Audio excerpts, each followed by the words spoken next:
संत रामपाल जी महाराज एक ऐसे महान संत जिन्होंने अपनी सतभक्ति, तत्व ज्ञान, करुणा और सेवा के बल पर समाज में नई मिसाल कायम की है। संत रामपाल जी महाराज की अगुवाई में उनके सभी सतलोक आश्रमों से समाज कल्याण के अद्भुत कार्यों ने समाज को सुनहरे भविष्य की एक नई उम्मीद दिखाई है। संत रामपाल जी महाराज से नाम दीक्षा लेने के बाद लाखों लोगों की लाइलाज बीमारियां जैसे कैंसर, एड्स आदि ठीक हुई।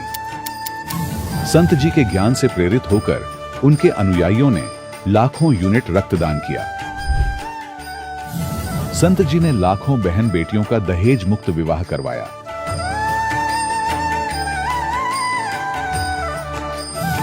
संत जी ने लाखों लोगों का नशा छुड़वाया, करोड़ों उजड़े परिवार बसे। संत जी के आश्रमों में समागम के दौरान निःशुल्क नेत्र चिकित्सा, दंत चिकित्सा प्रदान की जाती है। संत रामपाल जी महाराज द्वारा समय समय पर पर्यावरण संरक्षण के उद्देश्य से बड़े स्तर पर वृक्षारोपण किया जाता है। संत जी ने जरूरतमंदों को तत्काल राहत पहुंचाने के लिए एम्बुलेंस सेवा शुरू की। संत जी अपने अनुयायियों को देहदान के लिए प्रेरित करते हैं, जिससे मानवता की सेवा और चिकित्सा क्षेत्र में सुधार हो सके। संत रामपाल जी महाराज के सभी आश्रमों में हर रोज निःशुल्क भंडारा आयोजित किया जाता है, जहां हर वर्ग, हर जाति और हर धर्म के लोग एक साथ बैठकर भोजन करते हैं।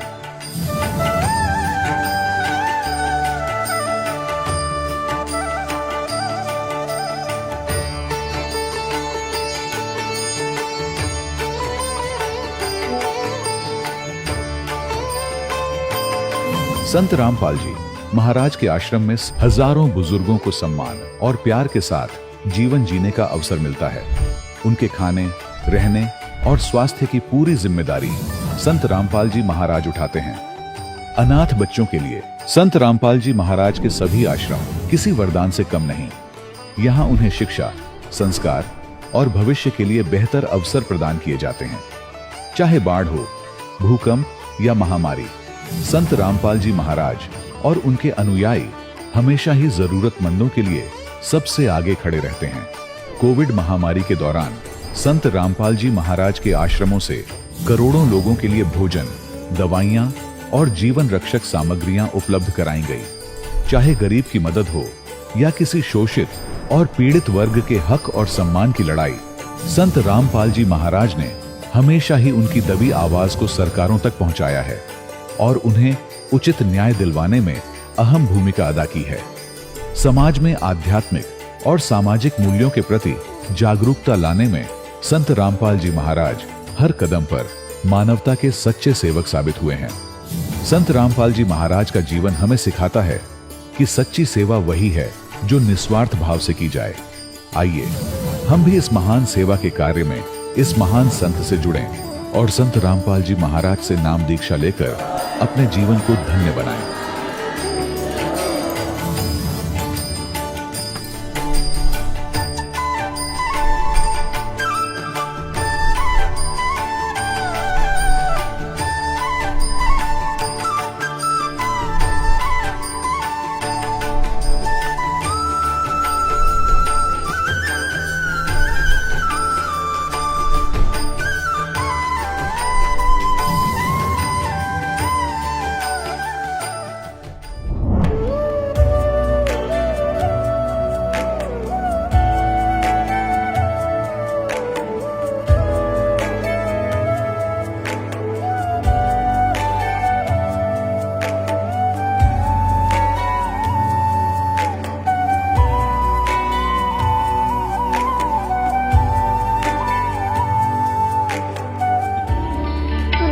परमात्मा को पाने तथा उसका वास्तविक लाभ प्राप्त करने के लिए पवित्र बाइबल में प्रमाण है कि प्रभु ने मनुष्य को अपना ही स्वरूप बनाया।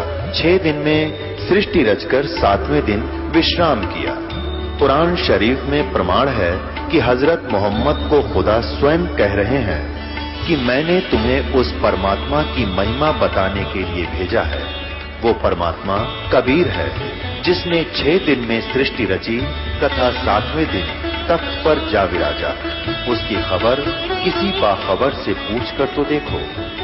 कृपया अवश्य सुनिए जगत गुरु तत्वदर्शी संत रामपाल जी महाराज के अमृत वचन। सत साहिब दर्शकों, मनुष्य अपने जीवन में सुख और शांति प्राप्त करने के लिए हिंदू धर्म में प्रचलित सभी भक्ति साधनाओं को अपनाकर तमाम व्रत अनुष्ठान करता है। फिर भी उसके जीवन में दुख बढ़ते ही जाते हैं, जिस कारण उसकी आस्था डगमगाने लगती है। दर्शकों, ऐसी ही कहानी थी महाराष्ट्र के रहने वाले रामबली जी की। रामबली जी हिंदू धर्म में प्रचलित सभी परंपरागत भक्ति साधनाएं किया करते थे, लेकिन फिर भी इनके जीवन में दुख ही दुख थे। इन दुखों से छुटकारा पाने के लिए इन्होंने अनेकों धर्म गुरुओं का सहारा लिया, लेकिन अफसोस वहां से भी रामबली जी को निराशा ही हाथ लगी। लेकिन दर्शकों, आज रामबली जी का कहना है कि जब से मैंने संत रामपाल जी महाराज से नाम दीक्षा ली है और अपने धर्म में प्रचलित शास्त्र विधि को त्याग कर संत रामपाल जी महाराज द्वारा बताई गई आदि सनातनी भक्ति साधना को अपनाया है, तब से मेरे जीवन के सारे दुख गायब हो गए हैं और मुझे सच्चे सुख और शांति की प्राप्ति हुई है। दर्शकों, आखिर रामबली जी क्यों हिंदू धर्म में प्रचलित साधना को शास्त्र विरुद्ध बता रहे हैं? आखिर संत रामपाल जी महाराज जी ने ऐसी कौन सी जड़ी इन्हें दे दी जो इन्हें अन्य संतों के पास नहीं मिली? आखिर इसके पीछे की सच्चाई क्या है? सुनते हैं रामबली जी की कहानी उन्हीं की जुबानी। सर नमस्कार। नमस्कार सत साहेब। सर क्या नाम है आपका? मेरा नाम रामबली धुरिया है। सर कहाँ से आए हैं आप? मैं सामने से आया हूँ, महाराष्ट्र से। सर क्या करते हैं आप? मैं ऑफिस सुपरिटेंडेंट हूँ, क्लर्क हूँ। सर संत रामपाल जी महाराज जी की शरण में आने से पहले आप क्या भक्ति साधना करते थे? मैं सर जी परंपरागत भक्ति जो रहती, ब्रह्मा विष्णु महेश की पूजा करना, श्राद्ध निकालना, कृष्ण की पूजा और हनुमान जी की हनुमान चालीसा वगैरह करते थे भगत जी। सर आपने इतनी सारी पूजाएं की है, फिर आप संत रामपाल जी महाराज जी की शरण में क्यों आए? सर जी हमको सब पूजा करते हुए भी संतुष्टि नहीं थी, आत्म शांति नहीं मिलती थी। लगता नहीं था कि पूरा हो गया करके, कुछ कमी महसूस होती थी। हमेशा कुछ निराशा लगती थी कि कुछ और पाने को है। सर क्या संत रामपाल जी महाराज जी के अलावा आप किसी और धर्मगुरु के पास भी गए हैं? हाँ सर जी, मैं काफ़ी सत्संग वगैरह सुनता था, शुरू से रुचि थी इन सब में, सत्संग में। मैं संत आसाराम जी बापू का भी सत्संग सुनता था।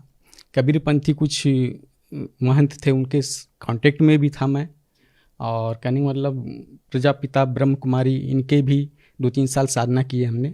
और आचार्य रजनीश जो हुए, उनकी भी ढेर सारी पुस्तकें पढ़े, मेडिटेशन भी किए, लेकिन आत्म शांति नहीं मिलता था, सुकून नहीं मिलता था। एक कमी महसूस होती थी कि कुछ कमी है। सर आपको क्या लगता है कि जो कमियां आपको अन्य पंथों में लगी, जैसे आपने बताया कि मेडिटेशन, आप मेडिटेशन करते थे। देखिए सर, आज के टाइम मेडिटेशन को आत्म शांति का मूल मंत्र माना जाता है, लेकिन आपने बताया कि वो भी करने के बाद भी आपको कोई आत्मिक शांति नहीं मिली। आपने वो कई सालों तक किया। तो सर हम आपसे ये जानना चाहेंगे कि संत रामपाल जी महाराज जी के सत्संग में या उनके ज्ञान में आपको ऐसी कौन सी संतोषजनक बातें लगी जिनसे आप प्रभावित हुए? हाँ सर जी, ये बात तो है, क्योंकि हमारे सदगुरु रामपाल जी महाराज जो हैं शास्त्रों के अनुसार भक्ति कराते हैं। गीता, वेद, कुरान, बाइबल, गुरु ग्रंथ साहिब, सभी शास्त्रों में जो प्रमाणित है, प्रमाणित ज्ञान के अनुसार भक्ति कराते हैं। बाकी धर्म गुरु अपना जो भी है, जो भी सुनी सुनाई बातों के अनुसार वो अपना भक्ति कराते हैं। सर संत रामपाल जी महाराज जी तो योगा नहीं करवाते? नहीं, योगा तो नहीं कराते हैं, वो नाम देते हैं, जो सच्चा नाम है भगवान का, जो सच्चा मंत्र है वो बताते हैं। सर योग और मेडिटेशन जो है ये बच्चों के खेल जैसी है, इससे कुछ विशेष लाभ नहीं होते हैं। थोड़ी देर के लिए कुछ शांति सा लगता है, लेकिन फिर जैसे का वैसा हो जाता है। लेकिन सदगुरु रामपाल जी महाराज जो हैं वो सच्ची भक्ति बताते हैं, वेदों के अनुसार, गीता के अनुसार सच्चा नाम देते हैं, जिससे आत्म शांति मिलती है, सुकून मिलता है। सर हम आपसे ये जानना चाहेंगे कि आपने क्या संत रामपाल जी महाराज जी से नाम दीक्षा, उनका ज्ञान सुनकर ली, या फिर आप उनसे कुछ लाभ भी चाहते थे? सर जी लाभ तो काफ़ी कुछ पहले से दिया हुआ था उन्होंने। शुरू से कबीर परमात्मा का कहने मतलब कृपा था, शुरू से अपने कहने मतलब हाथ के नीचे रखा था उन्होंने, और कहने मतलब बहुत सारा ज्ञान ध्यान उन्होंने दिया, लेकिन एक शांति नहीं थी। जो मन को शांत होने, संतुष्टि होना चाहिए, नहीं ये ठीक है अब ख़त्म हो गए, क्वेश्चन ख़त्म नहीं होते थे। सर आपने संत रामपाल जी महाराज जी से नाम दीक्षा कब ली? हाँ सर जी, ये संत रामपाल जी महाराज सदगुरु जी से नाम दीक्षा मैंने बरवाला में ली 11 अप्रैल 2013 को। सर जैसा कि आपने बताया कि आपने मानसिक शांति के लिए संत रामपाल जी महाराज जी से नाम दीक्षा ली, तो क्या उनसे नाम दीक्षा लेने के बाद आपको मानसिक शांति मिली? जी सर, नाम लेते ही शांति मिली, सब क्वेश्चन खत्म हो गए। बहुत सारे क्वेश्चन रहते, भगवान कौन है, ये दुर्गा कौन है, गणेश कौन है, ये सब बारे में बहुत सारा क्वेश्चन रहता था, लेकिन संतुष्टि नहीं मिल पाती, कोई इसको सॉल्व नहीं कर पाता था कि क्या है। यहाँ आके सारे क्वेश्चन खत्म हो गए। मुझे मोक्ष मार्ग मिला, जिसकी मुझे बहुत तलाश थी। मेरा तलाश सिर्फ वही था कि मोक्ष मार्ग, मुझे कमी किसी बात की नहीं थी, सब कुछ दिया होता परमात्मा ने शुरू से, लेकिन मेरे अंदर संतुष्टि इसलिए नहीं थी कि मोक्ष मार्ग मुझे नहीं मिल पा रहा था। संत रामपाल जी महाराज की शरण में आके मुझे वो मार्ग मिला, जिससे आत्म शांति हुई, सब क्वेश्चन खत्म हुए मेरे। हाँ सर जी, एक बार पूना जा रहे थे हम लोग, कुछ भगत थे साथ में, बस से जा रहे थे। उस समय अचानक मुझे सीने के बीच में दर्द हुआ, तो बहुत सारी उल्टियाँ हुई। करीब करीब 3 बजे का समय था दिन का वो, और उसके बाद हम लोग चलते रहे, बहुत सारा कहने का मतलब बस भी चलती रही, धीरे धीरे उल्टियाँ भी बढ़ते गई, बहुत सारा दर्द हुआ। बीच बीच में कहने का मतलब दर्द तो होता था, लेकिन बीच बीच में नाम जाप करने से, संत रामपाल जी महाराज जी द्वारा दिए गए नाम जाप करने से दर्द महसूस नहीं होता था उतना, लेकिन कहने मतलब भारीपन लगता, शरीर शिथिल होते जा रहा था। तो बीच में भी रुके, अमरावती जाने के पहले बीच में एक स्टॉप पड़ता, वहाँ रुके, वहाँ डॉक्टर को दिखाए। डॉक्टर ने कहने मतलब बताया कि हार्ट का आपका प्रॉब्लम है, आपका ब्लॉकेज हो सकता है, इसलिए आप अमरावती जाएं। अमरावती गया मैं, बहुत कहने मतलब अमरावती जाने में बहुत ही दिक्कत हुआ, एम्बुलेंस बड़े मुश्किल से मिला, और वो भी जाके बीच रास्ते में ख़राब हो जाता, पंचर हो जाता है। फिर भी कहने जैसे जैसे सुधारते हैं और वहाँ पहुँचते हैं अमरावती हॉस्पिटल, और वहाँ पे कहने मतलब आईसीयू में रखा जाता है, और कहने मतलब फिर इलाज किया जाता है। और उस समय बहुत कहने मतलब दर्द का अनुभव भी हुआ वहाँ पे, और सदगुरु ने रक्षा की। डॉक्टर ने क्या कहा? डॉक्टर ने कहा कि कहने वाला आपके ब्लॉकेज हैं, 70% ब्लॉकेज हैं आपके, और ये आपको कहने वाला इलाज करवाना पड़ेगा, इसका जो भी एंजियोप्लास्टी है ये कराना पड़ेगा आपको। तो कहने मतलब फिर भी कहने मतलब बहुत दिक्कत लगेगा आपको काफ़ी समय तक ये परेशानी झेलना पड़ेगा इसके बारे में। संत रामपाल जी महाराज से अरदास भी लगाया था हमने कि अटैक आया हुआ है, तो उधर से उनका जवाब भी आया था कि कहने मतलब भगवान कबीर रक्षा करेंगे आपकी। तो वैसा ही हुआ, बिल्कुल मैं स्वस्थ हो गया 2 दिन बाद, और घर भी चले आया डिस्चार्ज होके। तो सर क्या आप ये दावे के साथ कह सकते हैं कि आपको ये जो लाभ मिला है वो मेडिकल ट्रीटमेंट से नहीं, संत रामपाल जी महाराज जी से मिला है? ये बिल्कुल सही है कि संत सतगुरु रामपाल जी महाराज की दया से ही हमको लाभ मिला है, क्योंकि वो सब कुछ कर सकते हैं, परमात्मा हैं वो। संत रामपाल जी महाराज जो हैं वेदों में प्रमाणित करते हैं कि पूर्ण परमात्मा जो है बड़े से बड़ी बीमारियां, बड़े से बड़ा दुख को टाल सकता है, काट सकता है उसको क्षण में। और दूसरे जो धार्मिक गुरु हैं वो ये नहीं बोलते, ये बोलते हैं कि आपको जो कर्म है वो आपको भोगने ही पड़ेंगे, वो ठीक नहीं होगा। लेकिन पूर्ण परमात्मा सब बीमारियों को, सब बड़े से बड़ा रोग, बड़े से बड़ा दुख को दूर कर सकता है, क्षण में काट सकता है। सर आप महाराष्ट्र से बिलोंग करते हैं, तो क्या आपको नहीं लगता कि आपने इतने दूर हरियाणा में जाकर संत रामपाल जी महाराज जी से नाम दीक्षा ली, अगर आप किसी और संत से भी नाम दीक्षा लेते तब भी आपको लाभ मिल सकते थे? गुरु तो बहुत हैं सर जी, सदगुरु एक ही होता है संसार में, एक बार में एक समय में एक ही सदगुरु होता है जो संत रामपाल जी महाराज इस समय हैं। बाकी सब तो गुरु हैं, कहने का मतलब साधना बताते, लेकिन शास्त्रोक्त नहीं बताते हैं। सर अगर कोई श्रद्धालु संत रामपाल जी महाराज जी से नाम दीक्षा लेना चाहता है तो वो उनसे नाम दीक्षा कैसे प्राप्त कर सकता है? हाँ सर जी, ये अच्छी बात है।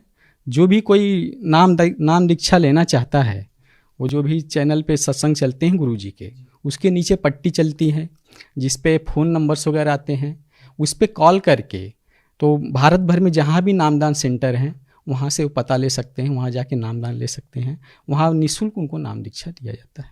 बहुत बहुत धन्यवाद। सत्सा है। दर्शकों, अभी आपने सुने संत रामपाल जी महाराज से दीक्षा प्राप्त करके सुखी हुए भक्त के अनुभव। अब देखिए जगत गुरु तत्वदर्शी संत रामपाल जी महाराज के मंगल प्रवचन। एक सरपुरुष ये ब्रह्म है, अक्षर पुरुष ये परब्रह्म है। जो संसार रूपी वृक्ष का तना है वो अक्षर पुरुष, जिसको परब्रह्म भी कहते हैं। ब्रह्म से नेक्स्ट ब्रह्म, पर माने दूसरा, और सरपुरुष ये ब्रह्म है। इनकी कितनी प्रभुता है यह सरपुरुष जिसको सरब्रह्म भी कहते हैं, संतों ने इसको काल ज्योत स्वरूपी निरंजन भी कहा है, ये केवल 21 ब्रह्मांड का प्रभु है, स्वामी है। और अक्षर पुरुष ये 7 संघ ब्रह्मांड का स्वामी है, केवल इतना ही। और परम अक्षर पुरुष गीता अध्याय नंबर 15 के श्लोक नंबर 16 और 17 में 3 पुरुष हैं, सरपुरुष अक्षर पुरुष, ये तो 16वें श्लोक में बता दिए। और ये भी नाशवान, इनके अंतर्गत जितने प्राणी वो भी नाशवान, उनके भी स्थूल शरीर सबका नाश होता है। जीवात्मा तो सबकी अमर है, गधे कुत्ते की भी अमर है। फिर 17वें श्लोक में गया 15वें अध्याय के कि उत्तम पुरुष है तू अन्य परमात्मा उदाहरत है, ये लोक तरम अविश्य विवर्ती अवैश्वर है। वो उत्तम पुरुष यानी पुरुषोत्तम, वो पुरुषोत्तम तो कोई और है जो तीनों लोकों में प्रवेश करके और सबका धारण पोषण करता है, जो परमात्मा कहलाता है, जो वास्तव में अविनाशी है। गीता ज्ञानदाता कहता है कि वो है पुरुषोत्तम, इन दोनों से अन्य है। अब यहां पुण्यात्माओं 15वें अध्याय के 18वें श्लोक में ये विचलित कर देंगे अज्ञानी आपको। ये कहेंगे कि खुद कह रहा गीता ज्ञानदाता कि मैं लोक वेद में पुरुषोत्तम प्रसिद्ध हूं। वो यहां ये कहना चाहता है कि मेरे अंतर्गत जितने भी प्राणी आते हैं 21 ब्रह्मांड में, उनसे मैं उत्तम हूं, उनसे श्रेष्ठ हूं, उनसे हर तरह से मैं उच्च हूं, शक्ति में भी उच्च हूं। जैसे गीता अध्याय नंबर 7 के श्लोक नंबर 1 से लेकर 10 तक ये स्पष्ट कहता है, बलवानों का बल में हूं, बुद्धिमानों की बुद्धि में हूं। तो ये जो इसके अंतर्गत है उन पर लागू है। ये कहता है इस लोक वेद में, लोक वेद माने दंत कथा, सुने सुनाए ज्ञान के आधार से जो इस लोक में चल रहा है जो ज्ञान, उसके आधार से मैं पुरुषोत्तम प्रसिद्ध हो रहा हूं, इसलिए क्योंकि मैं मेरे अंतर्गत जितने प्राणी हैं उन तक श्रेष्ठ हूं। लेकिन 15वें अध्याय के 17वें श्लोक में इसने स्पष्ट ही कर दिया कि उत्तम पुरुष है तो अन्य, उत्तम पुरुष माने पुरुषोत्तम, वो तो कोई और है। और उसको तत्वदर्शी संत बताएंगे। और वो तीनों लोकों में प्रवेश करके सबका धारण पोषण करता है, वो अविनाशी भगवान है, अपना तो जन्म मृत्यु बताता है और वास्तव में वो परमात्मा कहलाता है। परमात्मा का अर्थ होता है श्रेष्ठ आत्मा, जो दुख नहीं देवा, केवल सुख सुख देता है। तो ये सुख सागर है परमात्मा। कबीर जी अमर पुरुष, सत्य पुरुष, परम अक्षर पुरुष। तो यहां गीता अध्याय नंबर 8 के श्लोक नंबर 5 और 7 में गीता ज्ञानदाता कहता है कि मेरी साधना कर। 8वें अध्याय के 13वें श्लोक में इसने बता दिया मेरा ओम एक अक्षर है, नथिंग एल्स। और इसकी भक्ति करने से ओम से मिलने वाली परम गति मिलेगी। वो क्या मिलेगी? ब्रह्म लोक जाएगा। 8वें अध्याय के 16वें श्लोक में लिखा है ब्रह्म लोक में गए हुए प्राणी भी जन्म मृत्यु में आते हैं। तो ये कहता है कि 8वें अध्याय के 5 और 7 में कि मेरी भक्ति करेगा मुझे प्राप्त होगा, लेकिन युद्ध भी करना पड़ेगा। तो जहां युद्ध है वहां शांति कहाँ? अब फिर ये बताता है 17वें अध्याय के 23वें श्लोक में कहा है कि सच्चिदानंद घन ब्रह्म यानी परम अक्षर ब्रह्म के पाने का 3 मंत्र का जाप है। ओम तत्सत। ओम तो सरपुरुष का, तत् और सत ये सांकेतिक, इस दास के अतिरिक्त इस विश्व में किसी के पास ये मंत्र नहीं है। परमात्मा की दास दास पर रजा हुई है। ये कोड वर्ड है, तत् है, ये सांकेतिक शब्द है, ये अक्षर पुरुष का है। और सत भी सांकेतिक है, ये परम अक्षर पुरुष यानी परम अक्षर ब्रह्म का है। तो यहां स्पष्ट कर दिया कि उस परम अक्षर ब्रह्म के प्राप्ति के लिए 3 मंत्र के जाप की साधना करनी है आपने। साधना अन्य वस्तु होती है, पूजा अन्य होती है। जैसे हमारा इष्ट है जल, हमने जल प्राप्त करना, जल का पता लग गया पृथ्वी के अंदर है, तो हैंड पंप लगाना पड़ता है। हैंड पंप ऊपर फिर उसके पाइप बोकी लगाना, फिर ऊपर मशीन लगाना, हैंड पंप, ये सारी जो व्यवस्था है ये उपकरण प्रयोग करने पड़ेंगे, साधना करनी पड़ेगी हमने उस उपास्य यानी इष्ट को प्राप्त करने के लिए, जल को प्राप्त करने के लिए। ये मंत्र हमारे पूज्य नहीं है, इन मंत्रों से हमें वो पूज्य वस्तु प्राप्त होगी। ये साधना है, ये मजदूरी है हमारी। तो यहां अभी तक ये कबीर पंथी यहां मार खा गए, इन मंत्रों को इन्होंने अवॉइड कर दिया कि तक काल के मंत्र हैं, ओम भी काल का फलाना। अरे हमने पानी जल प्राप्ति के लिए जो साधना प्रयोग करनी है वो चाहे लोहे की है, तो उस लोहे की वस्तु बिना वो जल ना मिल रहा। इसी प्रकार ये जो मंत्र हैं ये अभी तक किसी का समझ में नहीं आए थे। उन महापुरुषों ने छोड़कर जिनको भगवान मिले, उन्होंने तो स्पष्ट किया है कि वही गुरु पूरा कहा है, 2 अक्षर का भेद बतावे। नानक साहब जी कहते हैं, जय तू पढ़िया पंडित बिन 2 अक्षर 2 नामा, परमति नानक एक लंघाए जय कर सत समावा। 2 अक्षर का तो सतनाम है, एक ये सार नाम है, इनसे हटकर है। ओम और तत् मिलकर सतनाम बनता है 2 अक्षर का। इसकी श्वास और उश्वास से साधना करनी होती है, और सत जो है वो सार नाम है, वो अलग है। इन सब की साधना करनी पड़ती है। 17 में जाके 23वें श्लोक में श्रीमद् भगवद गीता में गीता ज्ञानदाता बता रहा है कि सच्चिदानंद घन ब्रह्म के पाने का केवल ओम तत्सत ये 3 मंत्र के जाप का निर्देश है, नथिंग एल्स, और कोई नहीं। निर्देश माने फाइनल डायरेक्शन, इसके अतिरिक्त कुछ नहीं। अब यहाँ 8वें अध्याय के 5 और 7 में तो अपने विषय में बता दिया कि मेरी साधना करेगा मुझे प्राप्त होगा, लेकिन युद्ध करना पड़ेगा। तो युद्ध करना जहां पड़ गया वहां शांति कहा। फिर 8वें अध्याय के 8, 9, 10 3 मंत्रों में स्पष्ट किया गीता ज्ञानदाता ने कि उस परम अक्षर ब्रह्म की भक्ति करोगे तो उसी के पास जाओगे। उसकी साधना का मंत्र बता ही दिया, वो ओम तत्सत। तत् और सत ये सांकेतिक है, ये खुद नहीं जानता गीता ज्ञानदाता। उसके लिए 4थे अध्याय के 32 और 34 में स्पष्ट कर दिया है मंत्र में कि जो सच्चिदानंद घन ब्रह्म परम अक्षर ब्रह्म स्वयं आते हैं यहाँ पर, वो काल पुरुष और अपने मुख कमल से यथार्थ ज्ञान और यथार्थ भक्ति विधि बताते हैं। उसके अंदर विस्तार से कही गई है वो धार्मिक अनुष्ठानों की जानकारी, यज्ञों की। यज्ञ माने धार्मिक अनुष्ठान, साधनाएं। उसको जानने के बाद साधक फिर पूर्ण मोक्ष प्राप्त कर जाता है। उसके लिए तत्वदर्शी संतों के पास जाने के लिए गीता ज्ञानदाता कहता है। इसे सिद्ध है कि गीता ज्ञानदाता न तो तत्व ज्ञान से परिचित, और तत्व ज्ञान गीता ज्ञानदाता से अन्य है, और वो तत्वदर्शी संत भी अन्य है। तो वो ये दास है, रामपाल दास, आज विश्व में इस तत्व ज्ञान से परिचित।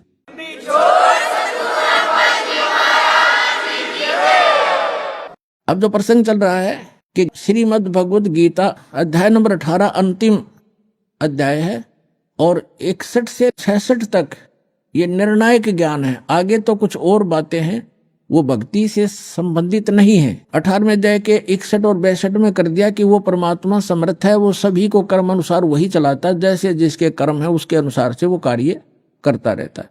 और उस परमेश्वर की शरण में जाने से ही परम शांति को प्राप्त होगा, सनातन परम धाम में चला जाएगा, जहां जाने के बाद साधक फिर लौटकर कभी संसार में नहीं आते। फिर क्या बता 18वें अध्याय के 63वें श्लोक में कहा गीता ज्ञानदाता ने कि अर्जुन, ये गीता रूपी ज्ञान ये एक बहुत गुप्त से गुप्त ज्ञान है जो आज मैंने तेरे से कह दिया। अब तेरी मर्जी, तेरी इच्छा है, जैसा चाहे वैसा कर। मेरी शरण में रहना है तो युद्ध कर, उठा हथियार, और उसकी शरण में जाना है तो उसके लिए तत्वदर्शी संत की खोज कर ले। ये गुप्त से गुप्त ज्ञान मैंने तुझे बता दिया।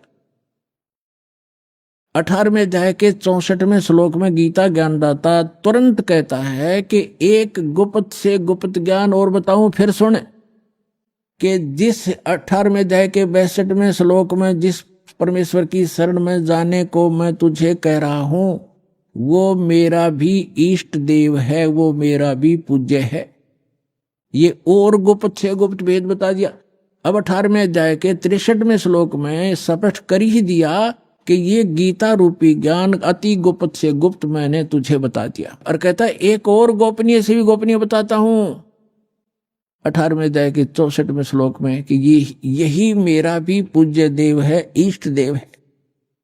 इष्ट में असी दृढ़म, ये पक्कम पक्का, नो डाउट। फिर 18वें अध्याय के 65वें श्लोक में कहा कि अर्जुन, यदि मेरी शरण में रहना है तो मैं पक्का वायदा करता हूं, मेरा सिमरण कर, मुझे नमस्कार कर, मुझे प्राप्त होगा।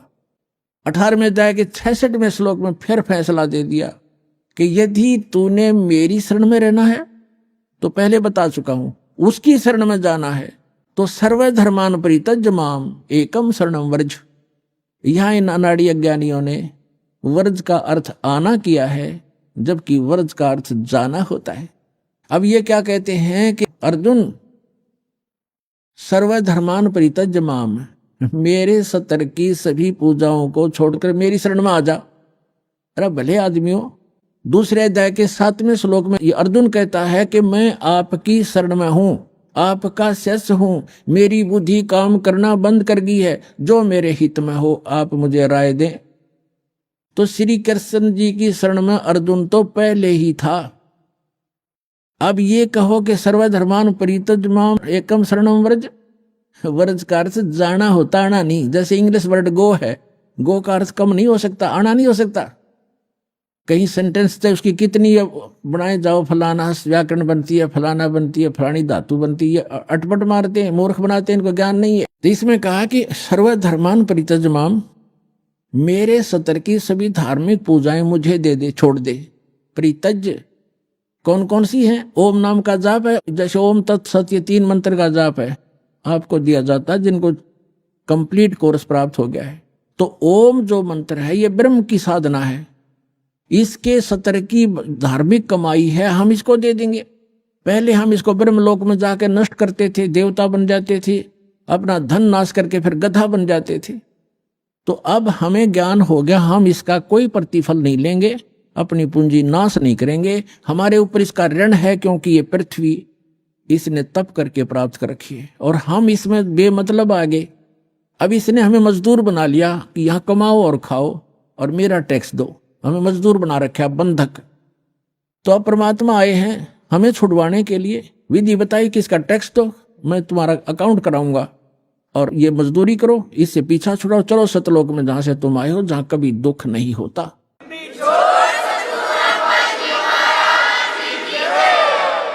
तो हम क्या करेंगे? सर्वधर्मान परित्यज्य माम, इसका विधान है ये खुद कहता है कि मेरे सतर की पूजा मुझे दे दे, इसका प्रतिफल मत ले। और एकम शरणम व्रज, एकम माने अद्वितीय, जिसके बराबर दूसरा ना हो, यानी सर्वशक्तिमान परमात्मा की शरण में जा। व्रज माने जाना होता, आना नहीं होता।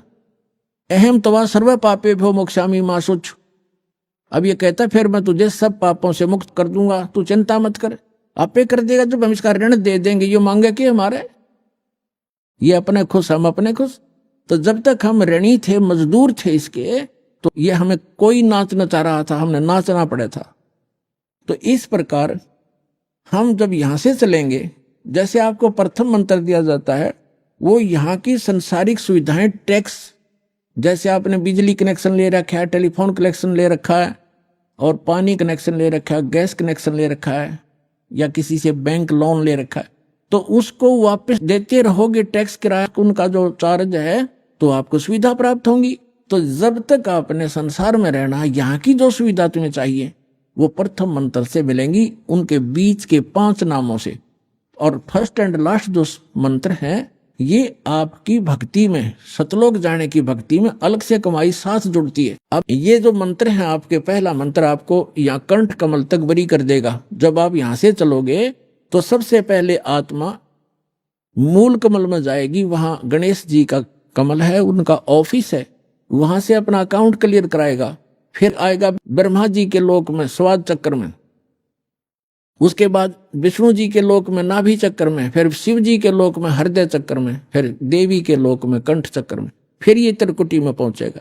और ये नकली राधा स्वामी वाले, धन धन सतगुरु वाले नो के साडे गुरु जी तब सीधा नाम बताते हैं, असी तो सीधे त्रिकुटी में जाते हैं। खाक त्रिकुटी में जाते हो?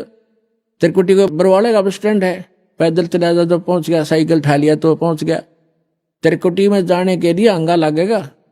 तब त्रिकुटी में जब हम जाएंगे तो उसमें ये 3 मंत्र के जाप हैं, ओम तत्सत। ओम का अकाउंट हम त्रिकुटी पर देंगे इसको, वहां परमात्मा मिलेंगे इस दास के रूप में आपको, जो यहाँ सत साधना और सच्ची लगन दास के अंदर एज ए गॉड होगी।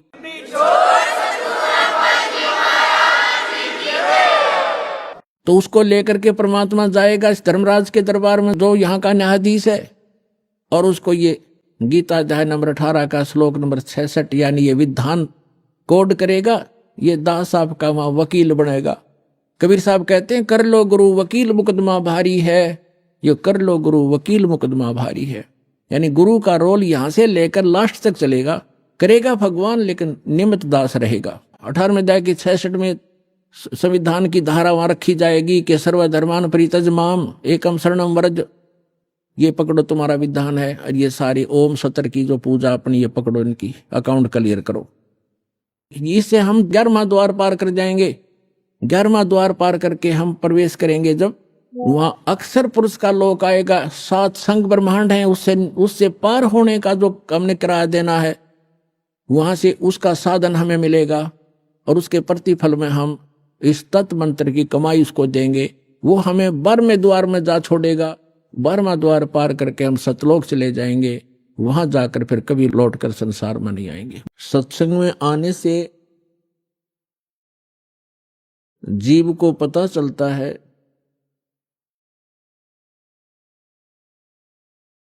हम कौन हैं, कहां से आए हैं। यहां ये मरने और जीने की व्यवस्था किस कारण से बनी हुई है, इस बात को प्रत्येक प्राणी महसूस करता है। जन्म हुआ अच्छी बात, परिवार हो गया बहुत ही अच्छी बात, पुत्र पुत्री हुए, संपत्ति कोठी बनी, बस क्या कहने, और फिर मृत्यु। ये मृत्यु वाली बात है, ये खटकती है। अब ये मृत्यु जो होती है ये एकदम विपरीत स्थिति है। सारा जीवन संतान के पोषण में, संपत्ति के जोड़ने में, कोठी और महल बनाने में लगा देता है प्राणी, और 1 मिनट के बाद पता नहीं पुत्र की मृत्यु हो जाती है, पुत्री मर जाती है, पुत्र वधू मर जाती है, मां की मृत्यु हो जाती है, परिवार का परिवार भी नाश हो जाता है। तो यहां हमारी बुद्धि कभी नहीं जाती कि ऐसा क्यों हो रहा है। हमने एक ये परंपरा मान ली कि ऐसा होता ही है, ऐसा होता है, सबके साथ हो रहा है, इसलिए दुख तो होता है। लेकिन शेष बचे हुए ये सोचते हैं हम तो अभी कुशल हैं, बस ऐसे हम अटकलबाजी से यहां जी रहे हैं। तो परमात्मा कहते हैं, हमें समझाने के लिए परमात्मा अपने ऊपर ही उदाहरण दे रहे हैं। कबीर परमात्मा जी ये हमारे पिता हैं। साथी हमारे चले गए, हम भी चालन हारे, कोई कागज में बाकी रह रही, ताते लगी है वार। कोई कागज में बाकी है, कोई श्वास शेष हैं आपके, इसलिए देर लगी हुई है आपको। और जो चले गए संसार छोड़कर, उनके भी, उनकी आशाएं, उनके इरादे, उनकी सोच यही थी कि अभी मृत्यु नहीं होगी। फिर परमात्मा याद दिलाते हैं, स्वयं आकर के कबीर भगवान यथार्थ ज्ञान, यथार्थ भक्ति विधि, अपने द्वारा रची हुई सृष्टि को ही भी वो खुद ही ठीक ठीक बताते। और हम कहाँ थे ये हमें नहीं मालूम हो सकता, चाहे कितनी बात बनावें। ये तो रचनहार ही बता सकता है कि आप यहां क्यों दुखी हो रहे हो, ये मरने जीने की व्यवस्था कौन सी अच्छी है। इस बात को सभी मानते हैं कि अच्छी नहीं है। इसलिए परमात्मा हमें जगाना चाहते हैं, यथार्थ ज्ञान हमारे हृदय में उतारना चाहते हैं, पहले ये बता करके कि जिस व्यवस्था में आप व्यवस्थित हैं और जिन क्रियाओं में आप तत्पर हैं, यदि आप परमात्मा की साधना भक्ति नहीं करते हो, मोक्ष प्राप्ति का प्रयत्न नहीं कर रहे हो, तो ये क्रियाएं तो पशु पक्षी भी कर रहे हैं। तो मानव शरीर की क्या आवश्यकता थी, जिसमें परमात्मा ने अच्छी सोच दी है, बुद्धि दी है, और समय पर गर्मी सर्दी प्राकृतिक आपदाओं से बचने की व्यवस्था भी हम कर सकते हैं। जैसे गर्मी से बचने के लिए कोई झोंपड़ी महल मकान बना सकते हैं, इतनी बुद्धि भगवान ने दी है। समय पर आहार करने के लिए हम पूर्व संग्रह कर लेते हैं, अन्न इकट्ठा कर लेते हैं, और गर्मी सर्दी से बचने के लिए भी हम कोई झोंपड़ी महल बना लेते हैं। इसका उद्देश्य क्या है? इसका उद्देश्य ये है, इन सब सुविधाओं को परमात्मा ने इसलिए दिया है कि आप प्राकृतिक आपदाओं से डिस्टर्ब ना हो सकें और भक्ति करते रहें। जैसे परमात्मा की प्राप्ति में ये आत्मा उसी समय से व्याकुल है जिस समय से ये उस परम पिता के उस सुखमय स्थल से, उस सतलोक से, अमरलोक से बिछुड़ कर आई है, उस परम पिता से दूर हुई है। उसी दिन से इसको आभास हो गया है कि जो सुख मैं छोड़ के आया हूं वो यहां नहीं है। उसकी खोज में फिर ये अपनी अटकलबाजी से, जीव सोच से सोचने लगता है, प्रयत्न करता है। जैसे कोई निर्धन है, वो सोचता है कि धनवान सुखी होंगे, धन में सुख होगा। और धनी व्यक्ति को स्वप्न में भी सुख नहीं होता। पुण्यात्माओं, निर्धन को तो ये बात जचे नहीं कि धनवान सुखी नहीं, लेकिन किसी धनवान यानी मायाधारी से मिलकर देखना उसके ऊपर कितनी समस्याओं का पहाड़ होगा, आप सोच भी नहीं सकते। जहां माया है वहां शीतलता नहीं हो सकती। जहां भट्ठी अग्नि की तप रही हो वहां शीतलता नहीं हो सकती। ये माया अग्नि की भट्ठी है, इसके निकट बैठकर प्राणी कभी भी शीतलता महसूस नहीं कर सकता। धनी व्यक्ति सोचते हैं कि राजा लोग सुखी होंगे। राजा को सुख स्वप्न में भी नहीं होता। आपको ऐसा लगता है जैसे इसके आगे पीछे बड़ी सेना चलती है, बड़े बड़े अधिकारी सलूट लगा रहे होते हैं, ये महासुखी होगा, कारों में चलते हैं। सपने में भी सुख नहीं है इनको, क्योंकि हमने सुख का पता ही नहीं जो सुख होता है। राजा लोग समझते हैं कि ऊपर के ये देवता लोग सुखी होंगे स्वर्ग आदि में। स्वर्ग के देवता सोचते हैं इंद्र सुखी होगा, जो देवराज है, देवताओं का राजा है। और देवराज सोचता है कि ब्रह्मा विष्णु महेश सुखी हैं। ब्रह्मा विष्णु महेश कहते हम स्वप्न में भी सुख नहीं हमारे को। आपने भगवान विष्णु की कथा पढ़ी होगी, बहुत बार सुनाई है। देवी भागवत प्रथम स्कंद में खुद स्वीकार करते हैं श्री विष्णु जी, ब्रह्मा जी को बता रहे हैं कि मैं अधिकतर समय में तप करता हूं और तप से अपने बैटरी चार्ज करके सिद्धियां प्राप्त करके फिर राक्षसों के साथ युद्ध करता हूं। कभी मुश्किल से कोई समय मिलता है तो लक्ष्मी के साथ सुखपूर्वक समय बिता पाता हूं। तो खाक सुख है यहां पर।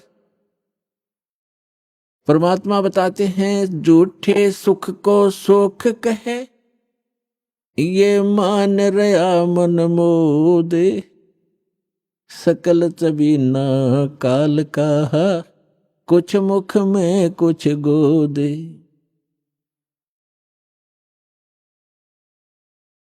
इस झूठे सुख को सुख कहे, ये मान रहा मनमोद। कौन से झूठे सुख को? एक व्यक्ति बता रहा था कि मेरे एक कन्या ने जन्म लिया, जन्म से उस कन्या के गुदा स्थान नहीं था। इसको देखकर मेरे ऊपर पहाड़ टूट गया समस्या का, महा दुखी हो गया मैं। डॉक्टर के यहां लेकर गया मेडिकल में। जिस वार्ड में मेरी बेटी को भर्ती किया उसमें ऐसे 3-4 केस और थे। तब मुझे कुछ राहत मिली कि मेरे जैसे और भी दुखी हैं। बताओ इससे क्या लाभ मिला उसको? अपना मन में मान लिया कि चलो और भी दुखी हैं तो मैं भी दुखी हूं, कोई बात नहीं। क्या वो दुख हल्का हो गया? क्या गुदा स्थान बन गया बेटी का?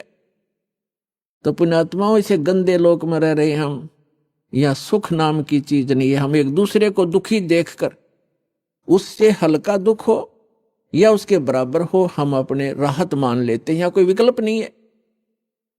जैसे एक व्यक्ति के 3 पुत्र थे, एक पुत्र की मृत्यु होगी, बहुत दुखी, बुरी तरह रो रहे हैं, आहार भी नहीं कर रहे हैं। शोक व्यक्त करने वाले व्यक्तियों में एक ऐसा व्यक्ति उपस्थित था जिसका एक ही पुत्र था, वही मृत्यु को प्राप्त हो चुका था। तो सांत्वना देने वालों ने कहा कि देख भाई, यहां तो ऐसा ही है, सभी की मृत्यु होती है, ये तो भगवान हवाला बात है, चिंता मत करो। देखो ये भाई बैठा है, इसको देख कर जी ले, इसका इकलौता पुत्र था, उसी की मृत्यु होगी, ये भी तो अपना समय व्यतीत कर रहा है, धैर्य कर। तो तब उस व्यक्ति को कुछ होशी आई, हाथ मुंह धोए, कुछ देर में खाना भी खा लिया। अब उसने ये सुख मान लिया कि देख, इस बेचारे का इकलौता पुत्र था और वो ही मर गया, मृत्यु को प्राप्त हो गया। शुक्र है, मेरे तो 3 थे, मेरा तो एक ही मरा है, 2 तो बचे हैं। पहले इससे सुख मान लिया। क्या वो बेटा वापस आ गया? तो यहां परमात्मा कहते हैं, झूठे सुख को सुख है ये मान रहा मनमोद, और सकल चबीना काल का, कुछ मुख में कुछ गोद। यहां क्या बताते हैं, भाई तन दर सुखिया कोई न देखा, जो देखा सो दुखिया हो, उदय अस्त की बात करते हैं, मन सबका किया विवेक का हो, सबका किया विवेक का हो। घाटे बाधे सब जग दुखिया, के गृहस्थी बैरागी हो, लाभ हानि से सब कोई दुखिया, के गृहस्थी बैरागी हो। सुख देव ने दुख के डर से, गर्भ में माया त्यागी हो, गर्भ में माया त्यागी हो। तंदर सुखिया कोई न देखा, जो देखा सो दुखिया हो, उदय अस्त की बात करते हैं, मन सबका किया विवेक का हो, सबका किया विवेक का हो। भाई जंगम दुखिया जोगी दुखिया, तपस्वी को दुख दूना हो, जंगम दुखिया जोगी दुखिया, तपस्वी को दुख दूना हो। आस्था तृष्णा सबको व्यापे, कोई महल ना सुना हो, कोई महल ना सुना हो। तंदर सुखिया कोई न देखा, जो देखा सो दुखिया हो, उदय अस्त की बात करते हैं, मन सबका किया विवेक का हो, सबका किया विवेक का हो। भाई साच कहूं तो जग ना माने, पर झूठ कही ना जाई हो, साच कहूं तो ये जग ना माने, पर झूठ कही ना जाई हो। ये ब्रह्मा विष्णु शिव जी दुखिया, जिन ये राह चलाई हो, जिन ये राह चलाई हो। तंदर सुखिया कोई न देखा, जो देखा सो दुखिया हो, उदय अस्त की बात करते हैं, मन सबका किया विवेक का हो, सबका किया विवेक का हो। सुरपति दुखिया भूपति दुखिया, रंक दुखी बपरीती हो। सुरपति दुखिया भूपति दुखिया, रंक दुखी बपरीती हो। कहें कबीर और सब दुखिया, एक संत सुखी मन जीती हो, संत सुखी मन जीती हो। तंदर सुखिया कोई न देखा, जो देखा सो दुखिया हो, उदय अस्त की बात करते हैं, मन सबका किया विवेक का हो, सबका किया विवेक का हो। सुरपति दुखिया भूपति दुखिया, रंक दुखी बपरीती हो। सुरपति दुखिया भूपति दुखिया, रंक दुखी बपरीती हो। कहे कबीर और सब दुखिया, एक संत सुखी मन जीती हो, संत सुखी मन जीती हो। अभी आपने सुने संत रामपाल जी महाराज के मंगल प्रवचन। आइए अब सुनते हैं संत रामपाल जी महाराज से नाम दीक्षा लेकर सतभक्ति करके अद्भुत लाभ प्राप्त करने वाले अनुयायी के विचार। दर्शकों, आत्मिक सुख के लिए मनुष्य हर संभव उपाय आजमाता है, लेकिन जब उसे सच्चा ज्ञान नहीं मिलता तो वह दुख और तनाव के साथ साथ नशे जैसी बुरी लत का भी शिकार हो जाता है। दर्शकों, आज हम आपको ऐसी ही एक कहानी सुनाने जा रहे हैं जो उत्तराखंड के रहने वाले जीवन चंद जी की थी। जीवन चंद जी ने अपने जीवन में कई प्रकार की साधनाएं की। इन्होंने अनेक प्रकार के जप भी किए, व्रत भी रखे और तीर्थों की यात्रा भी की, लेकिन इसके बावजूद इनको किसी भी विधि से सच्ची शांति नहीं मिली। लेकिन दर्शकों, आज जीवन चंद जी का कहना है कि जब से मैंने संत रामपाल जी महाराज की शरण ग्रहण की है, तब से मेरी जिंदगी पूर्ण रूप से बदल गई है।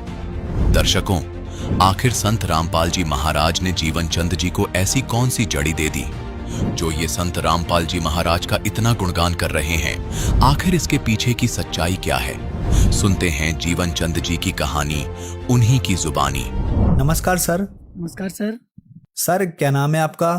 मेरा नाम जीवन चंद्र कापड़ी है। जीवन जी, आप कहाँ से हैं? मैं डिस्ट्रिक्ट पिथौरागढ़ उत्तराखंड से हूँ। जीवन जी, संत रामपाल जी महाराज से नाम दीक्षा आपने कब ली? संत रामपाल जी महाराज से मैंने नाम दीक्षा 2017 में ली। जीवन जी, क्या क्या भक्ति साधनाएं की आपने अभी तक? वही सांसारिक भक्ति, 3 देवताओं की और अपने कुल देवताओं की, माता रानी की, यही सब भक्ति क्रिया करते थे।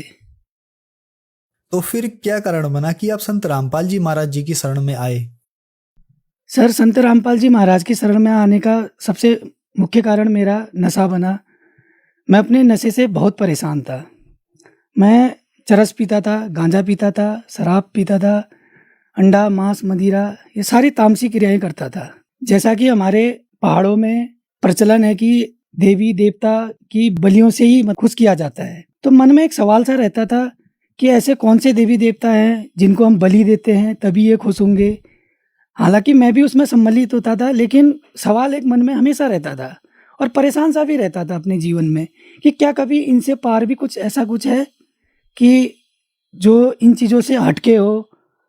तो सबसे बड़ा कारण मेरा यही बना। मैं आपको एक बात बताऊं सर, मैं हरिद्वार गया जब मेरा व्रत बंद था, मुंडन कार्य था मेरा। वहाँ जाने के बाद मैंने जब मेरा मुंडन किया गया, मेरे जेब में चरस थी, मैंने उसका गंगा विसर्जन किया, ये कह के संकल्प लिया कि मन में आज के बाद मैं अपने जीवन में कि इस चीज़ को दोबारा हाथ नहीं लगाऊंगा। हे गंगा मैया, तेरे में इतनी शक्ति है, तेरे पास आके सारे पाप धुल जाते हैं, मेरा पिछला पाप, अभी का पाप, ये सब धुल देना। ये चरस जो भी है मेरे जेब में है, मैं इसको प्रवाह करता हूँ ये करके। लेकिन उससे भी मेरे को कोई फ़ायदा नहीं हुआ। मैं घर आया, उसके बाद वही डेली का रूटीन अपना, सुबह उठना है, शाम को जाना है और वही नशा करना है। मैं दिल्ली में रहता था, वहाँ पढ़ाई करता था, वहाँ दोस्तों के साथ बैठ के पीता था। तो मैं इतना दुखी हो गया था सर कि मेरे को कोई रास्ता ही नहीं मिला। मेरे एक मित्र हैं, उन्होंने मेरे को एक पुस्तक दी, ज्ञान गंगा। और हालांकि मैं पढ़ने में कुछ ज़्यादा रुचि नहीं रखता था, क्योंकि नशा ही इतना करते थे, अपनी दुनिया में ही रहते थे कि हम उसी चीज़ को फाइनल मान बैठे थे कि खाओ पियो मौज करो। जगत का एक नारा है संसार में, इससे आगे की दुनिया वो समझे नहीं कभी। तो उन्होंने थोड़ा थोड़ा ये बताया कि इन संत जी की शरण में जाने से नशा छूट जाता है, तरह तरह की बीमारियां ठीक हो जाती हैं और काफ़ी कुछ चीज़ें बताई। लेकिन मैंने उनकी बातों को बार बार ही सुना और कहते हैं एक कान से सुना एक कान से निकाल दिया। लेकिन मेरे मन में ये बात बैठ गई कि इनके पास जाने से नशा छूट जाता है, ये वाली बात मेरे मन में बैठ गई। फिर उन्होंने ये बताया कि संत रामपाल जी महाराज का सत्संग टीवी में आता है। तो सर मैं वो चैनल देखने लगा, 1 दिन 2 दिन 3 दिन करके, ज़्यादा नहीं, 5-5 10-10 मिनट देखता रहा। मेरे को कुछ पता नहीं था कि गुरु क्या होता है, सदगुरु क्या होता है, संत किसे कहते हैं, बाबा क्या होते हैं। हम तो बस भगवान भोले के फैन कहते हैं, जिसको लोग आज शिष्य तो अलग, फैन को एक शब्द है उसको बोला जाता है। उनके नाम से चरस गांजा फूकते थे, उसी को हम सुप्रीम मानते थे कि ये तो शिव जी की बूटी है, शिव जी का प्रसाद है। प्रसाद है तो लोग घरों में क्यों नहीं देते हैं अपने बच्चों को, उस चरस को घर में पिलाना चाहिए अगर प्रसाद है तो ऐसे बहुत से सवाल थे। जब मैंने संत रामपाल जी महाराज जी का सत्संग देखा टीवी में और ज्ञान गंगा पुस्तक पढ़ी, तो सर आप यकीन नहीं करेंगे, मेरे पैरों तले ज़मीन खिसक गई। मैंने देखा संत जी हमारे सारे चारों वेद, गीता, पुराण सब खोल के एक एक चीज़ बता रहे थे कि नशा करने वाले के साथ ये दुर्गति होती है, और शराब पीने वाले के साथ ऐसा होता है, मांस भक्षण करने वाले के साथ ये होता है, तामसी पूजाएं करने वाले के साथ ऐसा होता है। वो भगवान एक है, वो ईश्वर एक है, वो अल्लाह एक है, वो गॉड एक है, जिसका नाम कबीर देव है। तो मेरे पैरों से नीचे ज़मीन खिसक गई। तो सर मेरे मन में भी उमंग आई, परमात्मा की दया से प्रेरणा हुई कि मुझे जाना चाहिए और संत जी की शरण में नाम दीक्षा लेनी चाहिए। मैं हमारे जो नज़दीकी नामदान केंद्र है जिला बागेश्वर उत्तराखंड में, वहाँ गया। मैंने 17 मई 2017 में संत रामपाल जी महाराज जी से नाम दीक्षा ली। सर जैसे कि आपने बताया कि आप बहुत ज्यादा अत्यधिक मात्रा में नशा किया करते थे, आपने संत रामपाल जी महाराज से नाम दीक्षा ली, तो क्या संत रामपाल जी महाराज से नाम दीक्षा लेने के बाद आपका नशा छूटा, और क्या आपको लाभ भी मिले संत रामपाल जी महाराज से नाम दीक्षा लेने के बाद? जी सर, संत रामपाल जी महाराज जी से नाम दीक्षा लेने के बाद सबसे पहला लाभ मेरे को यही मिला कि मेरा नशा छूट गया। वो ऐसा छूटा सर कि वो दिन है 17 मई 2017 और आज का दिन है कि नशा तो हम जानते ही नहीं कि क्या चीज़ होती है। कभी भूल कर भी हमारे स्वप्न में भी नहीं आया कि नशा कभी हमने किया था या आगे को कोई ऐसी वस्तु है। नशा शब्द सुन के ही हमें इतनी घृणा हो जाती है कि हम कोसों दूर चले जाते हैं। उस शब्द का नाम हम सुनना भी नहीं चाहते हैं, और नशीली वस्तु को तो हम हाथ लगाने से भी डरते हैं। संत रामपाल जी महाराज जी हर एक सत्संग में बताते हैं, और उनके जितने भी अनुयायी हैं, हम शिष्य हैं, आज कोई भी नशा करना तो दूर, हाथ भी नहीं लगाता है उन चीज़ों को। सबसे बड़ा लाभ तो मेरे को यही मिला, मेरा नशा छूट गया। लाभ तो इतने हैं कि मिलते रहते हैं परमात्मा की दया से। सर आप बहुत ज्यादा नशा करते थे, बहुत ज्यादा चरस खाते थे। आपने एक बार धार्मिक स्थल पर जाकर गंगा के सामने संकल्प लिया और अपना जो भी नशा था वो गंगा में बहा दिया कि हे गंगा माई मेरा नशा छुटाना, लेकिन फिर भी आपका नशा नहीं छूटा। सर हजारों नहीं लाखों से भी ज्यादा श्रद्धालु संत रामपाल जी महाराज से नाम दीक्षा ले रहे हैं, जिनका कहीं भी नशा नहीं छूटा, उनका संत रामपाल जी महाराज से नाम दीक्षा लेने से या संत रामपाल जी महाराज जी की पुस्तक पढ़ने से ही नशा छूट गया। आपने भी बहुत कोशिश की। तो सर यहाँ एक विचारणीय विषय ये है कि संत रामपाल जी महाराज जी के पास जो भी आता है उसका नशा एकदम से छूट जाता है, जिसमें आप भी एक उदाहरण है। सर ऐसा क्या है संत रामपाल जी महाराज जी के पास? सर संत रामपाल जी महाराज जी के पास सबसे बड़ा तो सद्भक्ति है, जो ज्ञान है, जो आज तक संसार में किसी ने नहीं बताया। सबसे बड़ी बात यह है कि गुरु तो लोगों ने बहुत बनाए, और लेकिन सदगुरु की खोज किसी ने नहीं करी। गुरु तो इतने हैं संसार में, तरह तरह का ज्ञान बता रहे। मैं भी उसके बाद जब मैं संत रामपाल जी महाराज जी का सत्संग देखने लगा, उसके बाद मैं अन्य धर्म गुरु में भी रुचि लेने लगा, उनके भी मैं सत्संग देखने लगा, उनके अनुयायियों से भी मिलने लगा। लेकिन वो सभी मांस भक्षण नशा करते थे, अन्य के अनुयायी, और किसी भी गुरु ने शास्त्र खोल के कोई ज्ञान नहीं बताया कि ये सद्ज्ञान है, ये सद्भक्ति है। सब लोक वेद दंत कथा पे चलते थे। केवल संत रामपाल जी महाराज जी ने सद्भक्ति और शास्त्र खोल के ही ज्ञान बताया हमें कि इस शास्त्र में ये लिखा है, गीता में ये लिखा है, वेदों में ये लिखा है, कुरान में ये लिखा है, बाइबल में ये लिखा है, और गुरु ग्रंथ साहिब में ये लिखा है, और हम ये चीज़ कर रहे हैं, जिससे साधक उनसे नाम लेने के बाद वो सद्भक्ति करता है और उसको पूर्ण लाभ मिलता है, जिसकी उसे तलाश है। जो श्रद्धालु आज आपको टीवी पर देख रहे हैं, और बहुत सारे ऐसे लोग हैं जो नशा कर रहे हैं, नशा छोड़ना चाह रहे हैं, आप उनके लिए एक बहुत बड़ा उदाहरण है। उनके लिए आप क्या कहना चाहेंगे? जो श्रद्धालु आज मुझे टीवी में देख रहे हैं, खासकर से हमारे पिथौरागढ़ जिले के युवा जो आज नशे की चपेट में हैं, उन सबसे मैं हाथ जोड़कर एक ही विनती करूंगा कि संत रामपाल जी महाराज की पुस्तक पढ़िए, ज्ञान गंगा जीने की राह, जो निःशुल्क है। टीवी में उनका सत्संग आता है जिसमें एक पट्टी चलती है, उसमें नंबर आते हैं, उन नंबरों पे संपर्क करिए, और वो पुस्तक घर बैठे आप निःशुल्क मंगा सकते हैं। उनका सत्संग देखिए। और सबसे एक ही विनती है, एक ही प्रार्थना है कि आप किसी भी प्रकार के नशे से परेशान हैं, और चाहे शराब हो, मांस हो, मदिरा हो, चरस हो, गांजा हो, अफीम हो, किसी भी प्रकार का नशा हो, तो संत रामपाल जी महाराज जी से नाम दीक्षा लीजिए, उनकी शरण में आइए और इस नशे से छुटकारा पाइए। सर, संत रामपाल जी महाराज से नाम दीक्षा कैसे ली जा सकती है? सर, संत रामपाल जी महाराज जी से नाम दीक्षा अनेकों चैनलों में उनके सत्संग आते हैं, जिसमें एक पट्टी चलती है नीचे से सत्संग के दौरान।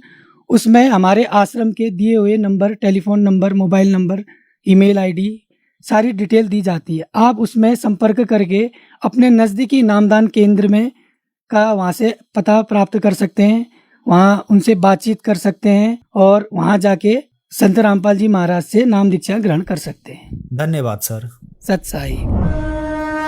संत रामपाल जी महाराज एक ऐसे महान संत जिन्होंने अपनी सतभक्ति, तत्व ज्ञान, करुणा और सेवा के बल पर समाज में नई मिसाल कायम की है। संत रामपाल जी महाराज की अगुवाई में उनके सभी सतलोक आश्रमों से समाज कल्याण के अद्भुत कार्यों ने समाज को सुनहरे भविष्य की एक नई उम्मीद दिखाई है। संत रामपाल जी महाराज से नाम दीक्षा लेने के बाद लाखों लोगों की लाइलाज बीमारियां जैसे कैंसर, एड्स आदि ठीक हुई। संत जी के ज्ञान से प्रेरित होकर उनके अनुयायियों ने लाखों यूनिट रक्तदान किया। संत जी ने लाखों बहन बेटियों का दहेज मुक्त विवाह करवाया।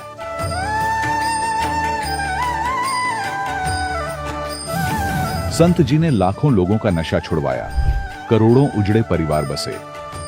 संत जी के आश्रमों में समागम के दौरान निःशुल्क नेत्र चिकित्सा, दंत चिकित्सा प्रदान की जाती है। संत रामपाल जी महाराज द्वारा समय समय पर पर्यावरण संरक्षण के उद्देश्य से बड़े स्तर पर वृक्षारोपण किया जाता है।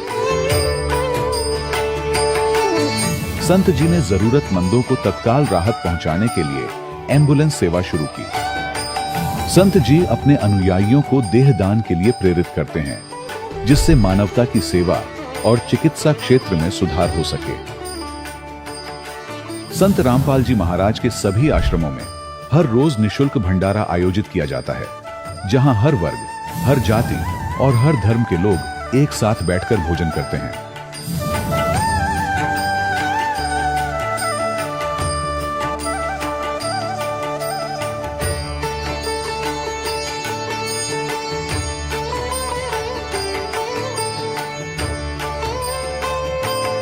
संत रामपाल जी महाराज के आश्रम में हजारों बुजुर्गों को सम्मान और प्यार के साथ जीवन जीने का अवसर मिलता है। उनके खाने, रहने और स्वास्थ्य की पूरी जिम्मेदारी संत रामपाल जी महाराज उठाते हैं।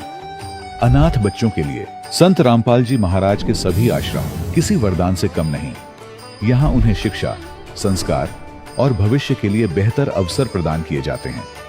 चाहे बाढ़ हो, भूकंप या महामारी, संत रामपाल जी महाराज और उनके अनुयायी हमेशा ही जरूरतमंदों के लिए सबसे आगे खड़े रहते हैं। कोविड महामारी के दौरान संत रामपाल जी महाराज के आश्रमों से करोड़ों लोगों के लिए भोजन, दवाइयां और जीवन रक्षक सामग्रियां उपलब्ध कराई गई।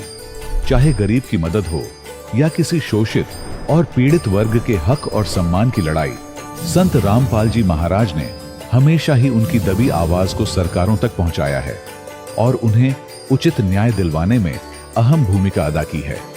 समाज में आध्यात्मिक और सामाजिक मूल्यों के प्रति जागरूकता लाने में संत रामपाल जी महाराज हर कदम पर मानवता के सच्चे सेवक साबित हुए हैं। संत रामपाल जी महाराज का जीवन हमें सिखाता है कि सच्ची सेवा वही है जो निस्वार्थ भाव से की जाए। आइए हम भी इस महान सेवा के कार्य में इस महान संत से जुड़ें और संत रामपाल जी महाराज से नाम दीक्षा लेकर अपने जीवन को धन्य बनाएं।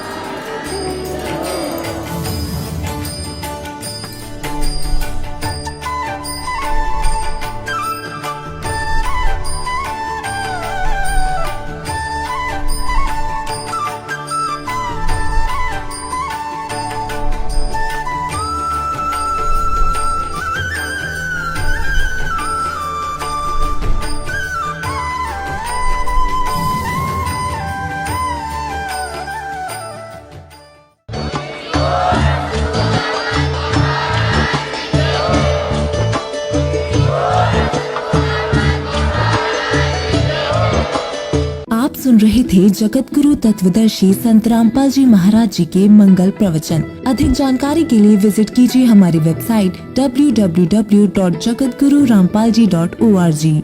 संत रामपाल जी महाराज जी के शुभ आशीर्वाद से पूरे विश्व भर में 500 से भी ज्यादा नाम दीक्षा केंद्र हैं, जिन पर संत रामपाल जी महाराज जी द्वारा ऑनलाइन निशुल्क नाम दीक्षा दी जा रही है। अपने नजदीकी नाम दीक्षा केंद्र का पता करने के लिए संपर्क करें 8222880541।